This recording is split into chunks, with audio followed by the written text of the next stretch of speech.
How much time do you or your team spend reinventing the wheel?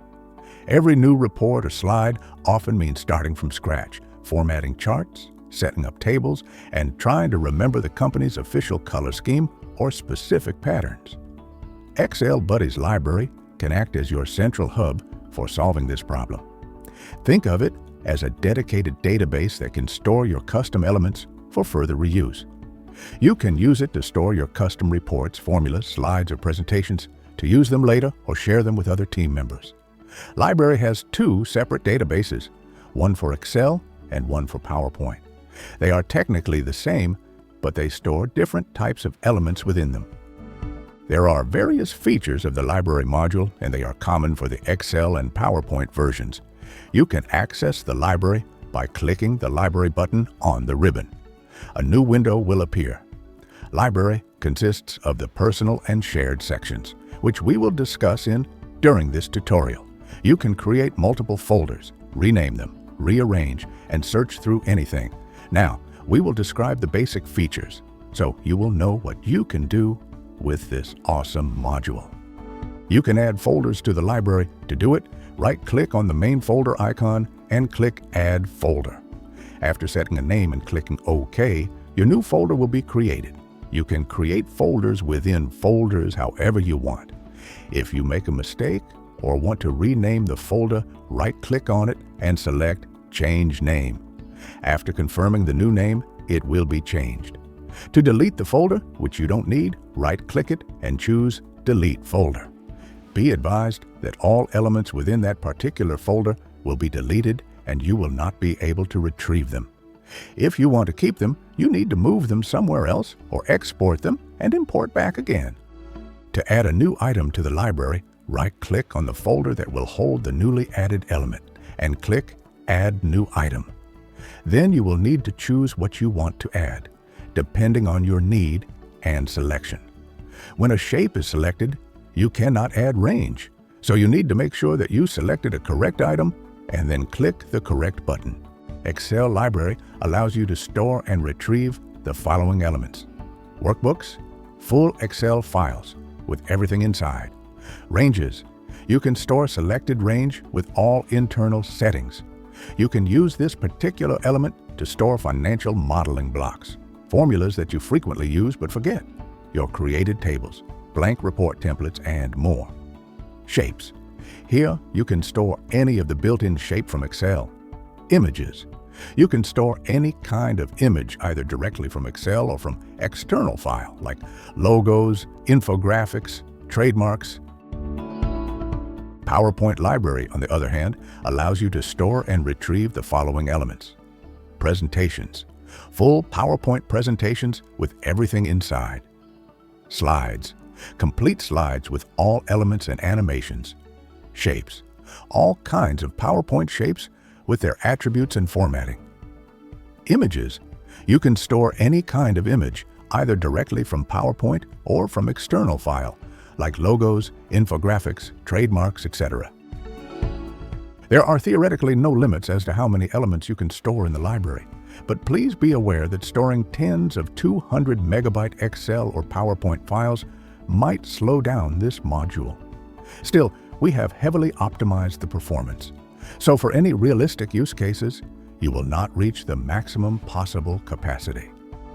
For the sake of demonstration, let's add this visible table to the library. It is a range, so we can select the table. Right.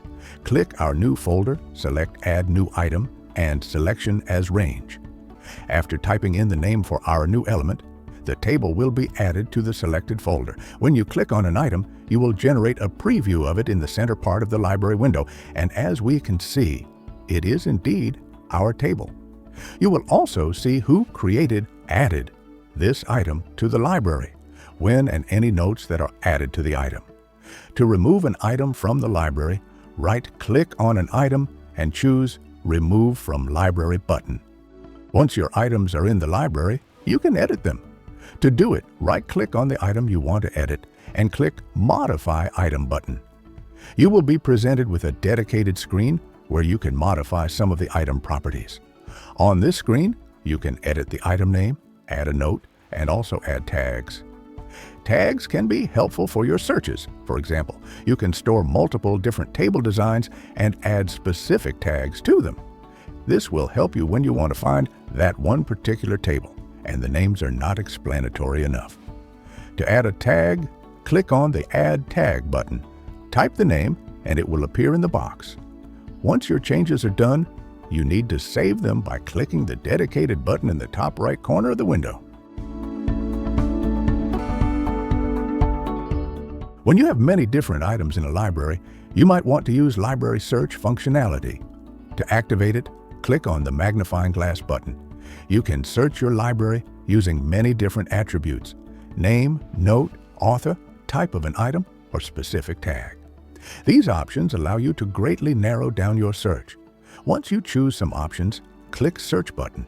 Your results will appear on the left part of the window, and you can do whatever you want with them: edit, insert, etc. If multiple items match the criteria, you will see all these items. When you have many folders and items, you might want to rearrange them. Change their order or move an item from one folder to another. To do that, you have two options. Click on an item and use arrows at the top, like this.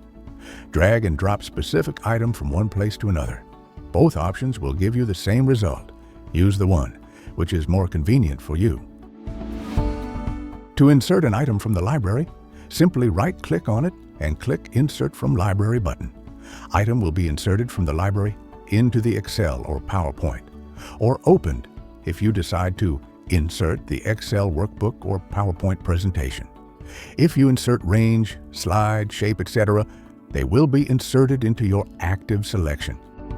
You have the ability to import and export specific library items. It can be useful if you want to share them with your colleagues.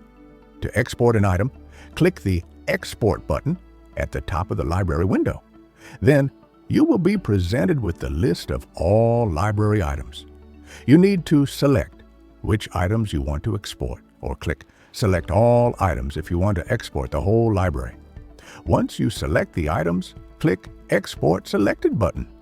You will be asked to select a folder where the export will be saved, and that's it. You have successfully exported selected library items. To import library items, you need to have a valid exported file. To import it, click on the Import button in the top part of the library window. You will be presented with the dedicated import screen. You have to select a specific file that you want to import, and once selected, you will be presented with a list of items that you can import. Now you need to select specific items to import and click Import Selected. We have chosen both items to import, and once imported, they appear in a new folder called Import. It is up to you if you want to keep them there or if you want to move them somewhere else and delete the import folder.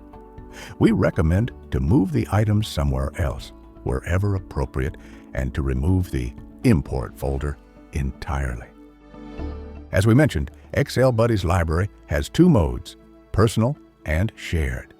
Personal library is a library accessible only to you. You can share, import, and export items to and from it for collaboration, but the library itself is yours and yours alone.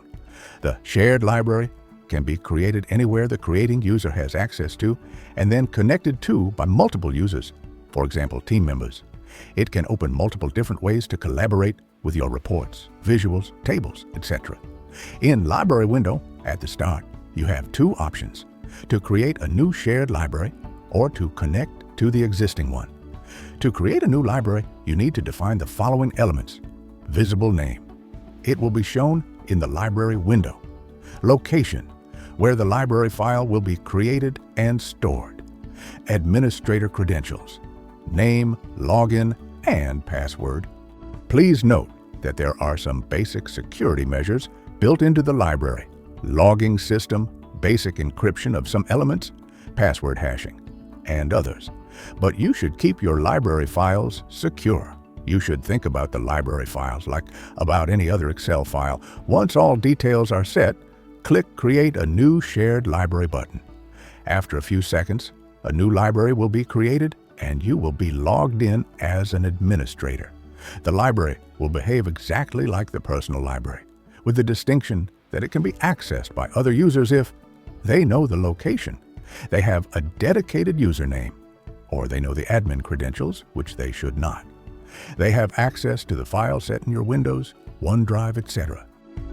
As an administrator, you can add, edit, or delete users. To do it, click on the Users button in the top part of the library window. Remember to always click Save button in the top right corner after making changes. When creating new users, you can set a specific role. Admin. It is a full, unlimited access to all features of the library, as well as the ability to edit users. Editor. It is full access to the library without access to the users. Reader. Basic. Read-only access to the library. We recommend the shared library to have a single admin and limited number of editors. We have made sure to allow concurrent access, but due to technical limitations, it is not advisable to allow multiple editors to work on the library. It is also a good practice to keep the number of people who can mess up as limited as possible. Again, please note that the logging system and basic security is to simply streamline the workflow with the library. It does not provide a robust security, so keep your file as secure as you would with any Excel and PowerPoint file. The share mode of the XLBuddy's library is an awesome opportunity to collaborate with the shared repository for reports, slides, presentations, and other templates. But it is up to you to ensure the proper good practices in using it. Shared libraries allow you to connect and disconnect from them. While you can have a single connection active at one moment, you can disconnect and connect to another library if you wish to. To disconnect from your existing connection, click the Disconnect button. After a few seconds, you will be disconnected. In case you would like to open a folder where your currently connected shared library is, click this button. When you are disconnected from the library, click Connect to the existing library file. When you select the file, you will be presented with the login screen. Enter necessary credentials, and you will be connected to the library. Once connected, you can use the library as usual. While we made a great effort to let you use the library within various environments, like different setups of network drives, various configurations of OneDrive, etc., we cannot and do not guarantee that the shared library will work perfectly within your environment. We will do our best to help make it work, but we cannot guarantee it. We hope that you understand that some very strict and closed IT environments might make it unable to use the shared library functionality. In such case, we recommend to stick to the personal library mode and share the templates using the export and import functionalities. You can also set your own shared library to have two libraries at your disposal. This can also be very helpful. The library is more than just a place to store templates. It's the foundation of a scalable and consistent reporting strategy. Stop rebuilding the same reports over and over. With the XLBuddy's library, you can build on the best work of your team, ensuring every report you create is clear, consistent, and ready to use.